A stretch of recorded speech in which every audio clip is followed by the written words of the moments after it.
и капли, и порошки, и гели, значит, и таблетки. Чтобы получить суточную норму витамина D, нужно съесть 40 желтков. Но лишним-то не будет. Не обязательно его капать на хлеб, не обязательно параллельно есть масло. Сколько вешать в граммах, доктор? Можем использовать, например, всю недельную дозу за один день. Многие принимают его на ночь, чтобы лучше спать.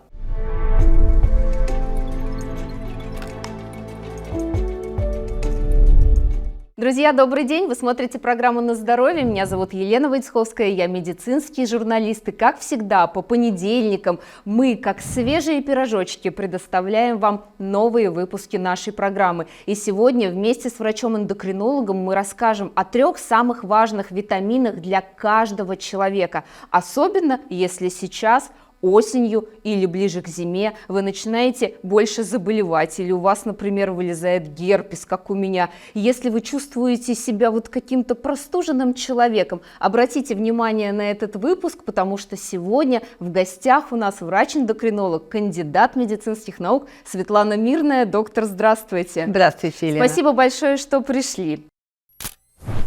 Светлана Мирная, врач-эндокринолог, кандидат медицинских наук. Очень важно именно сегодня поговорить о том, как мы можем свой иммунитет поддержать. И каждый человек думает, ну как я еще могу поддержать? Сначала в аптеку, да? А потом, соответственно, уже начинаю закидываться витаминками. То есть говорить о том, что человек сначала пойдет к доктору, а потом в аптеку, мы сейчас уже не говорим. И живем-то мы с вами не в мире розовых пони и единорогов. Вот действительно ли есть какие-то волшебные витаминки, которые поддерживают наше здоровье? Конечно, если мы говорим про поливитамины, которые можно вот прийти в аптеку и выбрать по красивой баночке, то это не работает. Но например, витамин D действительно принципиален для нашего иммунитета, и действительно осенне-зимний период – это период риска по низкому витамину D. Поэтому мы сегодня с вами его, наверное, в первую очередь и обсудим. Безусловно, это будет первый витамин, о котором мы поговорим сегодня. А вы, дорогие друзья, если пили поливитаминные комплексы, я, кстати говоря, пила, то обязательно напишите, были ли у вас какие-то улучшения, а почему, кстати говоря, поливитаминные комплексы не работают. Потому что в большинстве случаев все нужные витамины и минералы мы получаем с пищей. И только если у нас есть какие-то симптомы и признаки дефицита, тогда мы назначаем дополнительно витамины уже в лекарственной форме, конкретно нужные по конкретному заболеванию. Ну а если человек вот просто хочет поддержать свой организм в осенне-зимний период, нет у него дефицита витаминов, но лишним-то не будет? Может быть и лишним. К тому же витамины между собой взаимодействуют, и из поливитаминных комплексов могут плохо всасываться. Поэтому вот такое самостоятельное решение, что я хочу попить все и сразу, оно может быть чревато и какими-то негативными последствиями.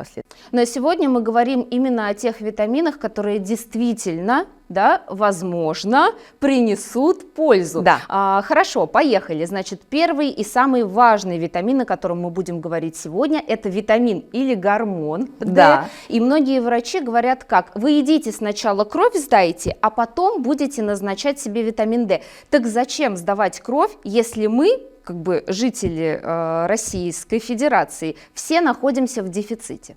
Вот давайте начнем с того, что мы все находимся в дефиците или нет. Конечно, у человека, у которого нет каких-то проявлений, симптомов и проблем, мы не можем подозревать дефицит, тем более поголовно всех витаминов.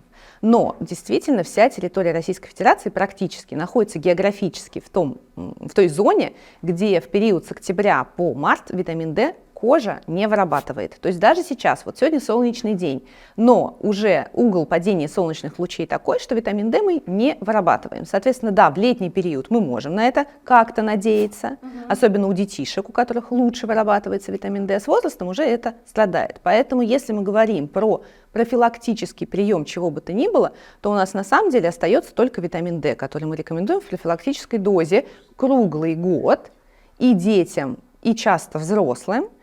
И, соответственно, в осенне-зимний период особенно это становится актуально в связи с тем, что нет солнышка. И вот профилактический прием витамина D, он может быть назначен без анализа крови, да, когда мы не знаем, есть у нас недостаточность или у нас все более-менее неплохо.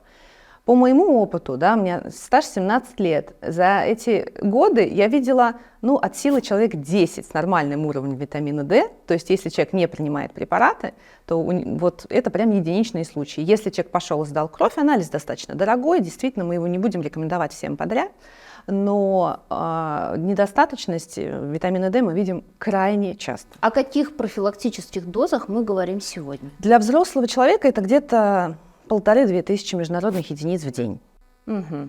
Сегодня, кстати говоря, мы поговорим о разнице между каплями и таблетками, другими формами препаратов, в том числе витамина D. И у меня вопрос все-таки, возвращаясь к симптомам, можно ли почувствовать и увидеть, что вот у меня сейчас дефицит витамина D?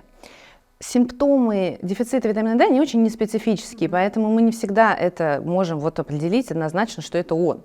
Но особенно молодые пациенты, у которых подтвержден дефицит, и которым мы назначаем хорошие уже лечебные, не профилактические дозы, они замечают, что они стали лучше спать, что у них стали лучше ногти, что у них стало лучше состояние кожи, и что у них лучше стал иммунитет, то есть они стали меньше болеть простудными заболеваниями. Угу. То есть мы делаем вывод, что если у человека есть какие-то проблемы с засыпанием, беспокоят его какие-то вот внешние такие проявления усталости, Да. то, возможно, в первую очередь нужно обратить внимание на витамин D. Хорошо. Мы понимаем, что у нас проблема точно в витамине D.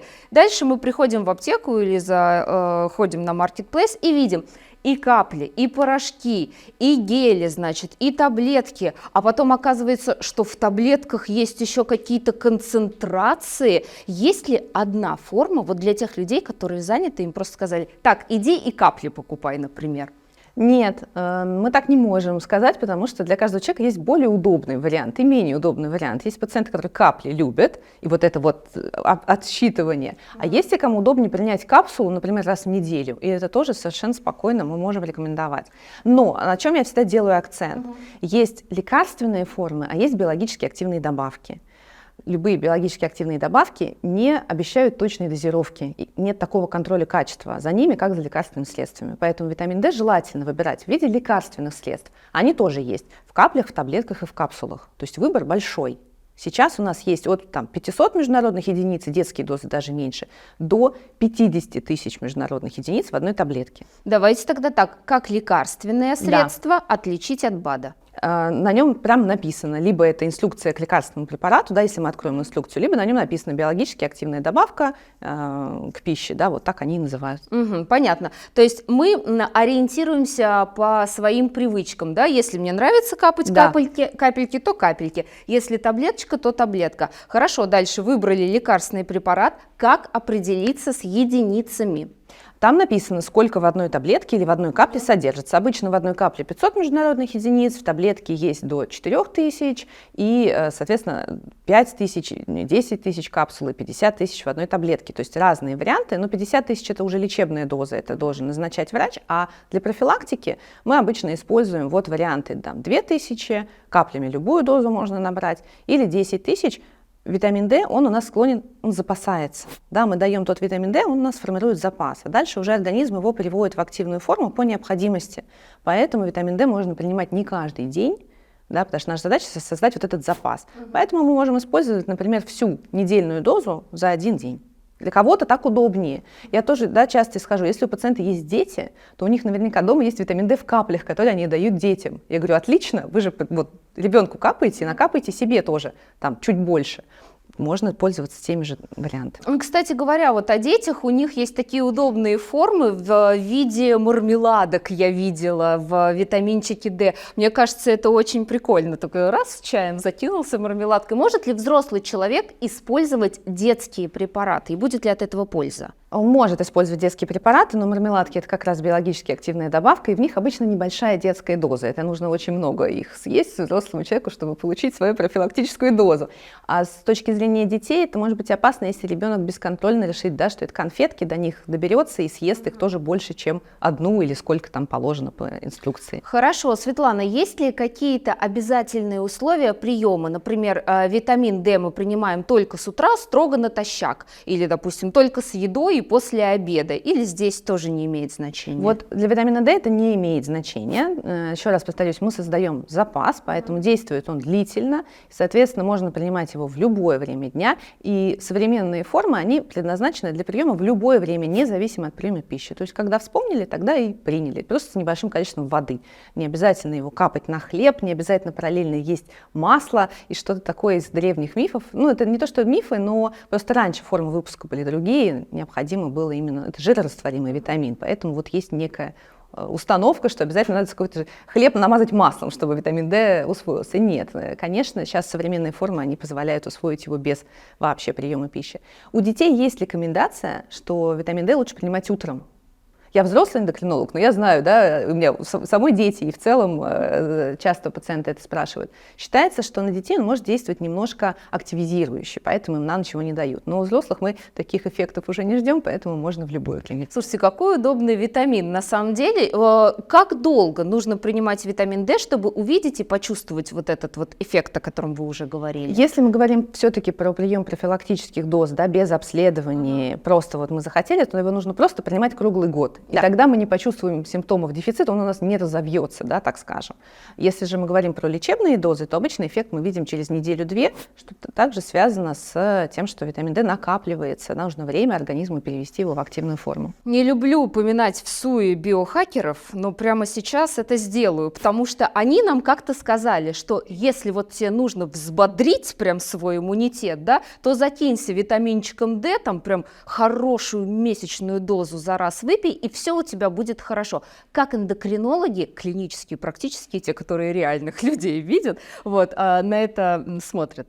У нас есть варианты, когда мы действительно даем месячную дозу за один раз. То есть лечебные дозировки мы имеем право давать один раз в месяц. Такое тоже есть, это прописано в клинических рекомендациях и российских, и международных. То есть это не какой-то там авторский метод или авторская схема. Просто действительно кому как удобнее. Но всегда есть, да, обратная сторона медали. Передозировка витамина D – это тоже плохо. Поэтому если мы часто пьем месячную дозу, да, не раз в месяц, а там, долго получаем лечебную дозу, забыли, что потом нам сказали, нужно ее уменьшить, то мы рискуем получить передозировку витамина D, которая, может быть, опасно, повышает уровень кальция в крови и в моче, соответственно, повышает риск образования камней в почках, ну и кальций в крови тоже не очень здорово, если он не в норме. Это вообще-то... Давайте назовем 3 ярких симптома, потому что я знаю, многие врачи жалуются на то, что вот случился этот бум витамина D, и спустя несколько лет они видят гиповитаминоз. Да? Гипер, да, простите, витаминоз этого конкретного гормона. По каким 3, допустим, симптомам человек может понять, что, ой, по-моему, я уже очень давно пью слишком высокие дозы? Чаще всего мы видим тошноту. Бывает усиление жажды, потому что усиливается мочеиспускание, потому что организм пытается как раз лишний кальций вывести с мочой, и образование камней в почках. Наверное, так. Отлично. Если вы у себя, друзья, заподозрили эти симптомы, пожалуйста, обратите внимание и лучше все-таки дойдите до своего доктора. А прямо сейчас напишите нам в комментариях, пьете ли вы витамин D в профилактических дозах сейчас, в осенне-зимний период. Доктор, хорошо, хочу поговорить все-таки о тех состояниях организма, которые могут спровоцировать дефицит витамина D. На самом деле такие есть, как часто они встречаются? У нас есть действительно группы риска, которых мы подозреваем витамин D, что может быть низкий, и тогда рекомендуем анализ, да, то, что мы не рекомендуем всем подряд, но рекомендуем при наличии факторов риска. Это пациенты с лишним весом, пациенты с ожирением, это жирорастворимый гормон. Чем больше у нас жировой ткани в организме, тем больше у нас запасается в жировой ткани и меньше его в крови. И дозы для них, соответственно, тоже могут быть больше, потому что нам надо сначала жировое депо насытить, только потом он идет в кровь. Да, люди с темной кожей, да, то есть с темным цветом кожи, это тоже защитный механизм от выработки витамина D кожей. Соответственно, у них чаще бывает дефицит, особенно если они теперь живут в нашей средней полосе с не очень солнечными днями. Беременные часто являются вот такой группой риска, для них профилактические дозы тоже обязательно рекомендуются, потому что потребность больше у мамы и во время лактации тоже. И это пациенты пожилые, тут есть градации, там, международные считают, что больше старше 70 лет обязательно прием витамина D, но по российским рекомендациям скорее старше 60 лет. Это пациенты с остеопорозом, с повышением риска переломов и, безусловно, пациенты с какими-то хроническими заболеваниями почек или печени, или желудочно-кишечного тракта, когда всасывание витамина может быть нарушено. Мы понимаем, что этим людям из групп риска нужны какие-то более высокие дозировки? Как минимум им нужно задуматься о том, какой у них уровень витамина D, и, возможно, им нужны более высокие дозировки. Отлично. То есть именно этим людям, людям с лишней массой тела, людям с темной смуглой кожей, беременным женщинам и людям старше 60 лет мы рекомендуем все-таки к эндокринологу обратиться для того, чтобы врач смог назначить вам те или иные препараты. Хорошо, доктор, давайте поговорим о том, с какими препаратами витамин D категорически несовместим. Есть ли они вообще такие? Нет, вот таких препаратов нет. Витамин D хорошо совместим, по сути, со всеми. Мы не очень любим его сочетание с другими жирорастворимыми витаминами А и Е. Мы их советуем по времени разделять, потому что всасывание жирорастворимых витаминов, оно может мешать друг другу. Но в целом препарат витамина D без проблем совместим с другими препаратами. А вот очень много мифов как раз по поводу того, с чем обязательно его принимать. И вот тут на самом деле очень много лжеинформации, скажем так, потому что очень часто звучит, что большие дозы витамина D, зачем нам нужны большие дозы, это отдельный вопрос, нужно принимать с витамином К. Да, но это не совсем верно в том смысле, что витамин К мы прекрасно получаем с пищей, еще можем сами синтезировать в желудочно-кишечном тракте. Поэтому дефицит витамина К встречается крайне редко. А вот опять же его передозировка в сочетании с другими препаратами очень опасна, потому что витамин К – это витамин, который отвечает за свертываемость крови. Поэтому глобально вот так всем подряд витамин К не нужен. И, соответственно, нет каких-то специальных препаратов, которые помогают витамин D лучше нам усвоить? Нет. А продукты есть, которые помогают нам усвоить лучше витамин D извне? Я бы сказала, что мы можем выделить продукты, в которых витамин D хоть в каких-то значимых количествах есть вообще в принципе. А нам это нужно, если мы и так принимаем витаминки? Конечно, потому что это, например, жирная морская рыба, типа селедки, скумбрии, потому что лосось у нас сейчас не дикий, да, выращенный на аквафермах. И очень дорогой. И очень дорогой, в нем очень мало витамина D по сравнению с диким собратом. А вот селедка и скумбрия являются источником витамина D из пищи и консервы печени и трески. Как часто, сколько раз в неделю? Тогда сколько вешать в граммах, доктор? Смотрите, здесь мы, во-первых, исходим из того, что у нас вообще должен быть разнообразный рацион, поэтому нам нужно есть все в меру. Но жирная морская рыба, она еще богата омега-3, ненасыщенными жирными кислотами, которые очень важны кардиологам, да, которые очень важны для нашей сердечно-сосудистой системы. И по рекомендации кардиологов жирную морскую рыбу надо включать хотя бы 2 раза в неделю. Отлично. Что-то еще, помимо рыбы, яйца, например, или авокадо, орешки? Нет, с витамином D тут, к сожалению, очень мало что поможет. Надо понимать, что яйца, которые можем купить в магазине, они у нас выращивают, то есть курицы выращиваются тоже уже давно в домике. Никакие курочки у нас по лугам Вологодской области не едят свежую травку, поэтому витамин D курицы получат из корма. Соответственно, там некое стандартизованное количество и не так много сейчас витамина D в желтках. Чтобы получить суточную норму витамина D, нужно съесть, если я не ошибаюсь, 40 желтков. В общем, в любом случае несовместимое с нормальным пищевым поведением количество. Да, друзья мои, подробнее посмотреть выпуск о том, как правильно питаться и что же такое то самое загадочное правильное питание, вы можете после нашего выпуска. Спускайтесь в подвальчик, там мы уже с Региной Доктор рассказывали о том, что нужно съедать человеку, который хочет быть здоров, каждый день. Хорошо, а мы переходим с вами ко второму обязательному витамину для каждого. И, честно говоря, для меня большой секрет, что же это будет. Я бы, наверное, даже сказала, что не совсем витамин, а минерал, но мы это рассматриваем, да, всегда вместе, мы их объединяем. Это кальций. Кальций. Я знаю, что женщинам в период менопаузы, менопаузальный вот этот период, часто эндокринологи назначают кальций. Но мы сегодня говорим обо всех людях. Обо всех. Почему? Расскажите. Потому что потребность кальция тоже зависит от возраста. И кальций в идеале мы должны тоже получать с пищей. И далеко не всегда нужны добавки, далеко не всегда нужны таблетки. И далеко не всегда даже женщине в менопаузе нужно пить кальций.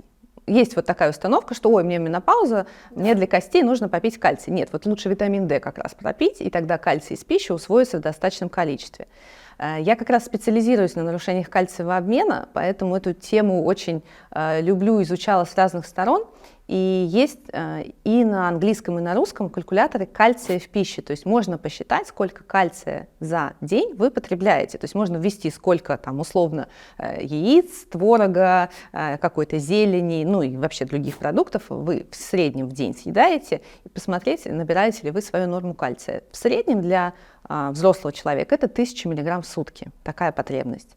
И здесь очень такая важная тема, что кальций хорошо усваивается из кисломолочных продуктов. Даже не столько из... Ну, то есть из молока он тоже хорошо усваивается, но молоко, во-первых, не все действительно переносят во взрослом возрасте. Во-вторых, в нем не так много кальция, как, например, в твороге или в твердом сыре. И есть сейчас тоже такая мода на отказ от молочных продуктов, якобы они приводят к там, лишнему весу, к чему они только не приводят. Да. Но на самом деле кальций, когда он идет вместе с белком и с фосфором, как он содержится в кисломолочных продуктах, для костной ткани это самый оптимальный вид кальция. И в целом максимально стараемся получить из пищи, если прям не добираем, или если у нас высокая потребность в кальции, например, после менопаузы, при остеопорозе, при лечении остеопороза, там, при беременности, опять же, тогда мы можем обсуждать дополнительный прием препаратов. А вот пожилые люди и люди с лишним весом входят в группу риска по дефициту кальция? Скорее, именно возрастной здесь есть критерий, что да, хуже усваивается кальций, потребность при этом возрастает где-то также после 60. Очень интересно вообще слышать от эндокринолога историю про кисломолочные продукты. И вот здесь нам всегда что важно понимать с нашими зрителями, сколько съедать этого творога, какого конкретно творога. Кальций будет усваиваться из творога в зависимости от того, какой уровень витамина D у вас в организме в данный момент, а не сколько жира в конкретном пачке творога. Поэтому мы рекомендуем молочные продукты, ну, такой низкой жирности, да, например, творог оптимально 5%. Так. Из него тоже все прекрасно усвоится, да, он и из обезжиренного усвоится, просто это не обязательно, но и очень жирные продукты, они несут в себе много калорийности, много насыщенных жиров, что не очень здорово, мы стараемся их ограничивать, поэтому вот 5% творог – это оптимальная история. Порцией, которая содержит, да, вот так условно, порцией молочных продуктов, считается стакан для жидких вариантов, ну, то есть там кефир, ряженка, что-то такое, 100 грамм для творога и где-то 30-50 грамм для сыра, ну, в зависимости от того, от какой он твердости. Поэтому вот 2-3 порции молочных продуктов в день рекомендуется. Слушайте, я просто обожаю кисломолочные продукты, и я бы ела вот их на завтрак, на обед и на ужин. Я вас прекрасно понимаю, честно то вам же самое, скажу. да. Хорошо, помимо кисломолочных продуктов, потому что мы знаем, что есть люди, у которых есть действительно непереносимость, да? Да, вот, но здесь есть нюанс. Так. Как раз творог и сыр содержат мало той самой лактозы, которую мы не переносим иногда. Поэтому обычно какое-то количество вот таких продуктов переносится. То есть очень важно понимать, что если это не абсолютная лактазная недостаточность, то какое-то количество того же творога, там, не знаю, в сырниках, совершенно спокойно переносится без каких-либо неприятных ощущений. Вот эту дозу надо для себя выяснить и, соответственно, в рамках нее употреблять. И плюс у нас есть дополнительные препараты лактозы, которые помогают нам усвоить, если у нас есть лактазная недостаточность. И есть безлактозные продукты. То есть у нас тут 3 варианта, как мы все-таки можем ввести какое-то количество кисломолочных продуктов в наш рацион. Но во время поста, например, да, мы ограничиваем эти продукты. Вот для этой категории пациентов становится важно получить кальций из растительных источников.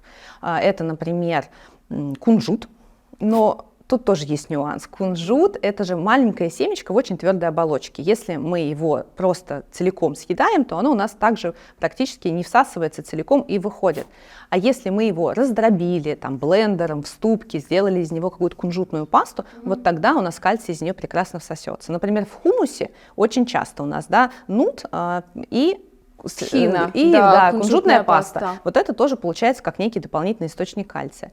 Также много кальция в зелени, совершенно банальный укроп, петрушка. И очень важно, что кальций никак не разрушается при нагревании и термообработке. То есть мы можем использовать зелень в суп, в рагу, не обязательно в салат, да, ее пучками есть, если вы не любите или не хотите. Но добавлять ее просто при приготовлении блюд очень важно и совершенно прекрасно нам по кальцию поможет. Что еще можно выделить? Тофу. Тоже достаточно богат кальцием. Специфический для нашей культуры продукт, не все его любят, но, например, куда-нибудь в салат можно вполне добавить. Апельсины достаточно богаты кальцием. И, да, и орехи, особенно миндаль. Я могу поделиться, например, своим секретом. Я не очень люблю зелень, не так как сильно, как моя мама. И я нашла такой способ, когда я делаю тефтельки, например, или котлеты, из любого вида мяса я просто покупаю зелень, килограмм, там 800 граммов, все это тщательно перемалываю в блендере и формирую такие классные, они получаются зелененькие тефтельки. Таким образом я наполняю свой организм кальцием. Хорошо, доктор, давайте тогда, знаете, о чем поговорим? Если уже есть дефицит, во-первых, по каким ярким симптомам можно его заподозрить, и, во-вторых, поможет ли тогда эта диета, если дефицит уже есть? Если мы диету немножко поменяем, то она поможет, потому что мы больше будем потреблять с пищей, но это, да, может быть недостаточно, тогда у нас есть препараты. А что касается симптомов, очень часто пациенты жалуются на какие-то ощущения онемения, мышечные подергивания, тоже такие неспецифические симптомы, мы еще сегодня к ним вернемся. Но кальций у нас он ассоциируется, да, там, с костями. Да. Там, действительно, это депо кальция, 99% кальция в организме находится в костной ткани. Но важен нам тот 1%, который находится в ткани, в крови. Кальций нам принципиально важен для мышечных сокращений и для проводимости по нервным волокнам, для сердечного ритма. И, соответственно, все вот эти нюансы с какими-то непонятными аритмиями могут быть и на кальций тоже завязаны. Но по симптомам, конечно, чаще всего это вот ощущение онемения, покалывания, как будто отсидел руку, хотя ты ее там не отсидел. Да? Чаще всего не имеют кончики пальцев, и иногда область около рта, да? То есть кончик носа, губы. Вот, ну, при действительно выраженном дефиците кальция у нас есть, опять же, заболевания, мы знаем, что такое бывает при определенных наших состояниях эндокринологических. Чаще всего пациенты жалуются вот на ощущение бегания мурашек, то, что мы называем парестезиями, да, какие-то такие неприятные онемения и судороги в мышцах. Есть еще какие-то такие симптомы яркие, заподозрив которые человек может понять, что у него дефицит кальция? Я бы сказала, что при наличии диагноза остеопороз или при наличии перелома, который произошел при минимальной травме, то есть при падении с высоты собственного роста, мы уже подозреваем такую хрупкость костной ткани, то, скорее всего, дефицит кальция тоже будет присутствовать. Отлично. Прямо сейчас призываю наших телезрителей написать нам в комментариях, пили ли вы когда-нибудь препараты кальция, потому что я пила, знаете, когда было модно, значит, рекламировали там очередные чудо-таблетки, которые спасут вас вообще от всего, и, естественно, мы все пошли в аптеку и покупали вот этот кальций. Значит, как выбрать препараты кальция, опять же, какая форма интереснее для нас, и действительно ли кальций, вот он у меня теперь всегда ассоциируется, кальций D3, капец. Да? Да, почему-то вот так. Как выбрать? Давайте начнем с того, что препараты кальция, наверное, все-таки должен назначить врач. Именно таблетки должен назначить врач, то есть подтвердить этот дефицит, потому что это может быть не он, да, надо сначала убедиться. И в этом смысле анализ крови на кальций и анализ крови на аппарат гормон. У нас есть специальный гормон, который отвечает за уровень кальция в крови. Да, у нас это очень важный параметр. У нас есть специальные отдельные эндокринные органы и отдельный гормон, который за это отвечает. Вот по уровню этих лабораторных показателей мы можем, соответственно, подтвердить дефицит кальция, и тогда уже назначать препараты. Препараты есть в жевательных таблетках, да, и не только тот упомянутый вариант, есть просто обычные таблетки, которые мы глотаем, есть еще и шипучие варианты. Что важно, если у нас мы говорим, что нет каких-то проблем с желудочно-кишечным трактом, с кислотностью желудка, и не принимаем какие-то препараты для желудка, то нам обычный карбонат кальция прекрасно подойдет. Поэтому самые банальные варианты нам здесь вполне нас устроят. Во всех таблетках добавлена небольшая доза витамина D, как бы для лучшего усвоения, но на нее мы можем поправку не делать, там очень маленькие дозы.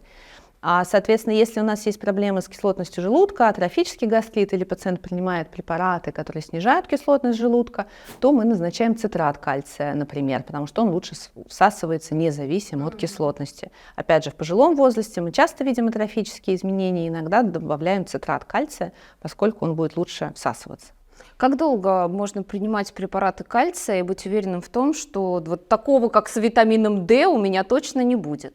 Вот на самом деле очень многие пациенты, даже кому кальций показан, его очень боятся, потому что они считают, что он у них будет откладываться где-нибудь, где не надо. Но откладывается кальций в сосудах, когда у нас есть уровень фосфора в крови высокий. Они находятся в взаимодействии, откладываются у нас фосфаты кальция. Поэтому гораздо чаще мы видим кальцификацию сосудов, которые все так боятся, при низком кальции, как бы парадоксально это ни звучало. И если мы принимаем препараты в рамках суточной потребности, то мы не переживаем, что он будет откладываться где-то. Если, соответственно, мы будем бездумно принимать их, да, просто зайдя в аптеку, потому что это интересные жевательные таблеточки, да, и это модно, то тогда, конечно, мы переживаем, что кальций будет откладываться, но, опять же, в первую очередь в почках. То есть мы переживаем за образование мочекаменной болезни. И есть варианты мочекаменной болезни, когда препараты кальция не показаны. Ну, опять же, там много разных факторов, которые должен учитывать уролог в этой ситуации. Совместная, да, работа бывает по подбору препаратов, если они нужны. Но вот с одной стороны, я не люблю ситуацию, да, когда человек идет просто так в аптеку и покупает кальций. С другой стороны, ты назначаешь, потому что он нужен, а человек не покупает, потому что боится, что он где-то отложится. Ну, у нас ведь как получается, вот есть же ответственные за свое здоровье люди, вот они приходят к врачу и говорят: ну ты мне хоть что-то назначь, я хочу быть здоровым, еще здоровее. И часто уходят с тем, что да иди ты и так типа здоров, все нормально. И тогда, конечно, этот человек приходит к фармацевту, и вот здесь мы можем ему сказать, что, ну, как бы какую-то самодиагностику можно, собственно говоря, провести. Отлично, ну а прямо сейчас мы переходим к третьему витамину, который показан абсолютно всем, и это будет? Магний. Это будет магний, естественно, могла бы догадаться. Почему? Потому что магний, он такой хитрый микроэлемент, он в основном находится внутри клеток и работает там. И нам очень сложно достоверно оценить уровень магния в организме. Ну, лабораторно, вот пощупать, померить, как мы можем это сделать с кальцием или с витамином D, у нас такой возможности нет. Потому что мы можем определить уровень магния в крови, а нам надо в клетке. Соответственно, вот дефицит магния мы очень часто можем подозревать именно по клиническим симптомам, и тогда уже обсуждать какое-то его добавление, опять же, в виде пищи или препарата. Очень интересно, рассказывайте, что же за клинические симптомы? А вот здесь на самом деле очень часто идет пересечение с симптомами по кальцию, то, что я упоминала. Очень часто пациенты жалуются на какие-то онемения, на то, что сводят ноги, особенно там после физической нагрузки. В основном это симптомы именно со стороны мышечной ткани, да, то есть мышечные подергивания, какие-то спазмы. Вот когда глаз дергается, вот такой тик. Не это от того, тоже... что вас начальник вызвал, а так вот случайно. Да, то это, соответственно, как раз тоже может быть дефицитом магния.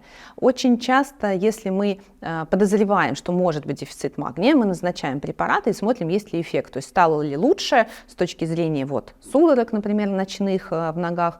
Многие пациенты отмечают, что у них лучше стал более регулярный стул, то есть влияет, да, немножко на эту тоже момент, потому что, опять же, идет расслабление мускулатуры.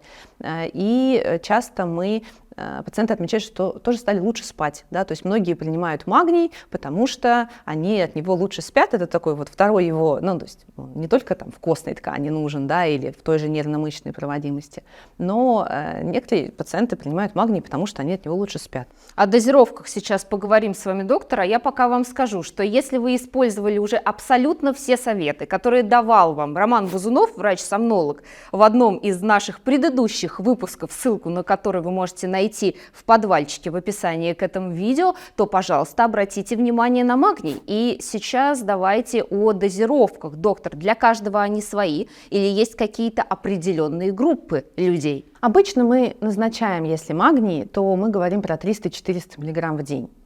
И здесь тоже, на самом деле, есть разные варианты. Часто неврологи назначают магний, и тогда они его используют еще с препаратами группы В, потому что симптомы схожи, и потому что, наверное, неврологи часто видят дефициты витаминов группы В, да, но это не совсем наша эндокринная история. Я достаточно часто назначаю цитрат магния без дополнительных компонентов, потому что он тоже хорошо всасывается, и есть в таких вариантах, что мы принимаем одну порцию в день. То есть за один раз мы получаем суточную дозу, нам не нужно дробить это на 6-8 таблеток, как во многих стандартных лекарственных средствах. Как долго человек должен принимать препараты магния? Вот как вы в самом начале нашего разговора о магнии сказали, и мы смотрим, когда у него наступает улучшение. Так вот, когда эти улучшения должны наступить? Обычно я назначаю курс где-то на месяц-полтора, и дальше мы говорим, что если что-то стало лучше, то мы эти курсы периодически повторяем.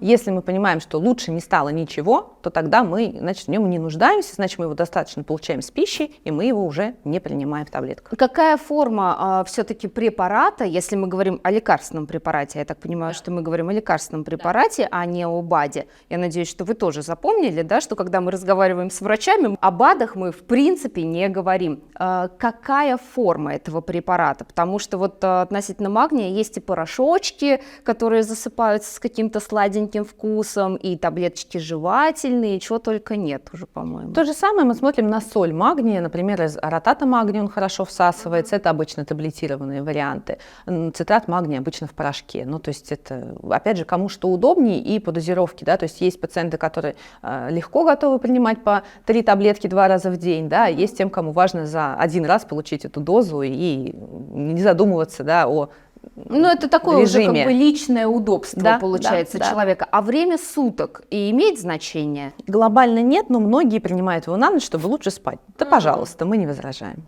Отлично, хорошо. Тогда о чем мы еще должны здесь поговорить? Мы должны поговорить о продуктах, потому что ведь не каждый человек любит таблетки. Я, например, вот лучше съем, что там магний у нас содержит. Очень вкусные продукты содержат магний. Давайте, рассказывайте. Миндаль, уже сегодня упомянутый, достаточно богат магнием. И, например, горький шоколад.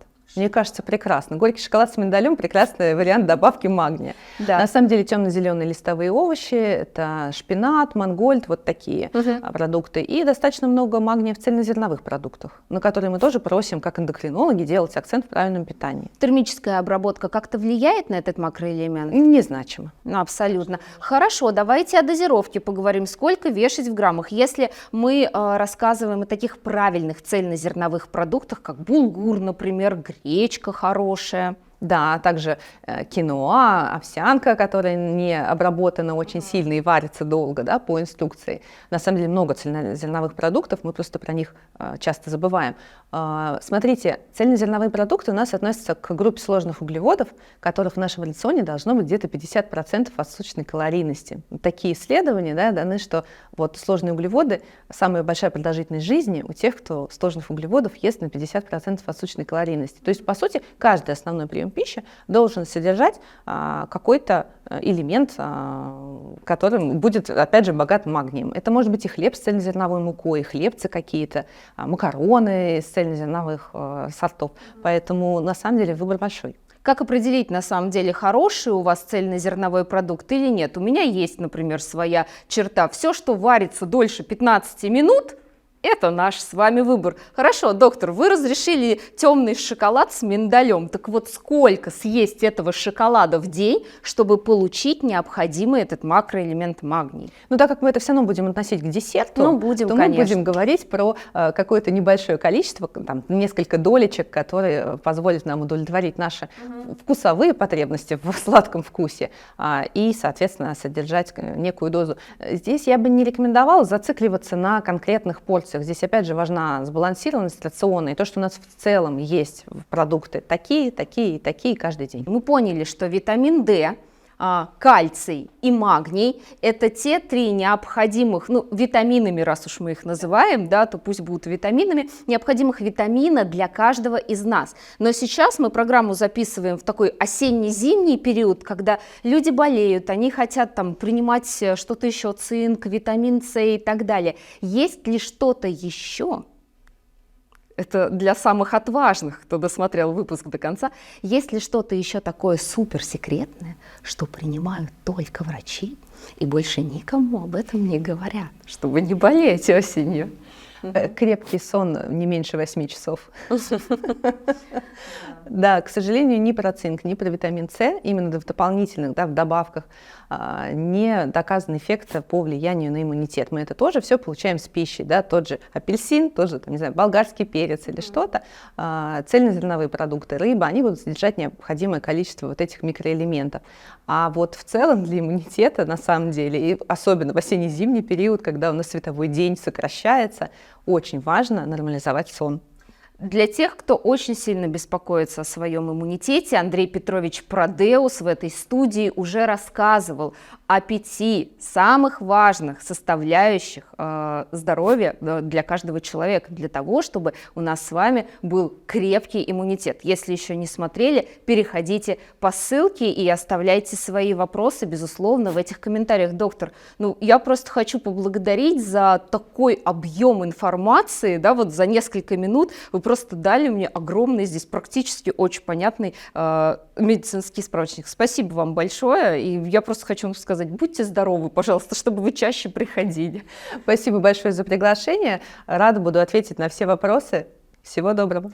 Отлично, друзья, мы ждем ваших вопросов в комментариях под этим видео и, естественно, желаем вам здоровья. А если у вас есть свой рецепт для поддержания иммунитета, то, пожалуйста, поделитесь им с нами. Оставайтесь с нами и будьте здоровы. Пока.